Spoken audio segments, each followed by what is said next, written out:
সালাম আলাইকুম, কেমন আছেন? হঠাৎ করে আপনি এমন একটা কথা শুনলেন, একটা কাজ, একটা টাস্ক, একটা report, it could be anything যেটার জন্য আপনি আসলে প্রিপেয়ার ছিলেন না।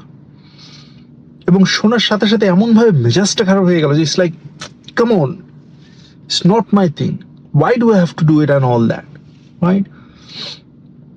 এরকম টাইপের একটা সিচুয়েশন থাকলে প্রথমে যেটা করার চেষ্টা করেন সেটা হচ্ছে নিজেকে একটু কাম ডাউন করার চেষ্টা করেন। Have your faith on in the almighty Allah, and then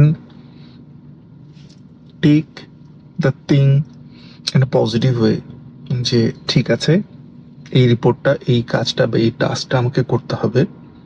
I cannot avoid that. Let's take the first step.